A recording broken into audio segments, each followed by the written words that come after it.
নমস্কার বন্ধুরা, মিঠি কিচেনে আপনাদের স্বাগত জানাই। আজ আমি বেলে মাছের একটি সুস্বাদু ও টেস্টি একটা রেসিপি নিয়ে চলে এসেছি। তার জন্য আমি আগে থেকে নুন আর হলুদ মাখিয়ে বেলে মাছটা রেখেছি। আর লাগবে স্লাইস করা আলু, একটু পেঁয়াজ কোচানো, টমেটো কোচানো আর আদা বাটা, ধনে আর জিরা গুঁড়ো নিয়ে 1 চামচ করে আমি জলে গুলে রেখেছি। কড়াইতে আমি এবার তেল দিয়ে দেবো।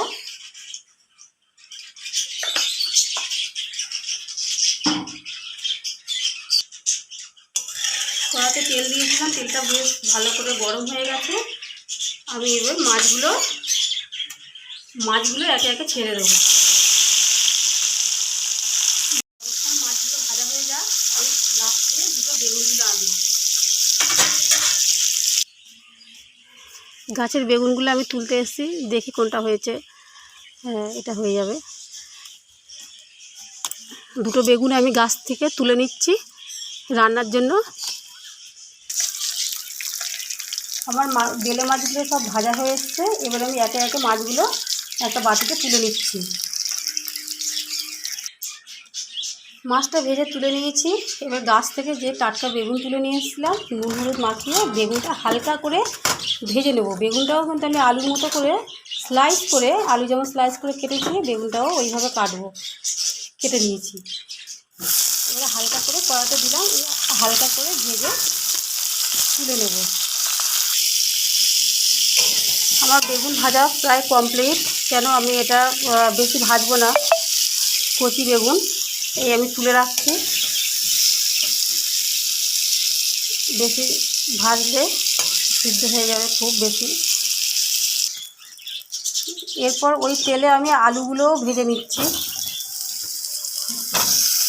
কড়াইতে যে তেল ছিল তাতে আমি আলুটা ভালো করে ভেজে নেব। আলুটাও খুব ভালোভাবে আমার ভাজা হয়ে গেছে। আমি আলুটাও এবার তুলে নেব। আমার সব আলু তোলা হয়ে গেছে কড়াই থেকে। এবারে আমি একটু জিরে ফোড়ন দিচ্ছি। একটু অল্প জিরে ফোড়ন দিলাম। জিরেটা গরম হয়ে গেছে। পেঁয়াজ কোচানো দিয়ে দিচ্ছি। এই পেঁয়াজটা ভালোভাবে লাল করে ভেজে দেব। পেঁয়াজটা লালচে করে ভাজা হয়ে গেছে। এবার আমি আদা বাটাটা দিয়ে দিচ্ছি। আদা বাটাটাও ভালো করে একটু কষিয়ে নিলাম। নিয়ে আমার যে টুকরো করা যে টমেটো ছিল সেটা দিয়ে দিচ্ছি। টমেটোটাও ভালো করে নিয়ে নিচ্ছি। একটু নুন দিয়ে দিচ্ছি টমেটোর উপর ছড়িয়ে, যাতে ভালোভাবে সিদ্ধ হয়ে যায়। মশলাটা ভালোভাবে কষা হয়ে গেছে। আদা আর টমেটো দিয়ে দুটো লঙ্কা চিড়ে দিয়ে দিচ্ছি কালারের জন্য। একটু কাশ্মীরি লঙ্কার গুঁড়ো দিলে কালারটাও ভালো আসবে। আপনারা মনে করলে সেটা দিতে পারেন। এবার ভেজে রাখা আলুগুলো দিয়ে দেবো, দিয়ে একটু কষিয়ে নেব। মশলার সাথে আলুগুলো ভালো করে উল্টো পাল্টে কষিয়ে নিলাম। আমার কষা হয়ে গেছে। আমি এবার জল দিয়ে দেবো। বেগুনটা এখন অ্যাড করব না, বেগুনটা একটু পরে দেবো। আলুটা সিদ্ধ হয়ে আসলে অল্প পরিমাণে একটু জল দিলাম, পরিমাণ মতো, যার যেরকম দেবেন। বেগুনটা একটু পরে দেবো। ঝোলটা ফুটে উঠলে আমি এখন এটা ঢাকা দিয়ে রাখলাম। ঢাকা খুলে দেখছি যে আমার আলু ভালোভাবে সিদ্ধ হয়ে গেছে। এবার আমি মাছটা আর বেগুনটা দিয়ে দিচ্ছি। একটু হালকা মাখা মাখা করবো।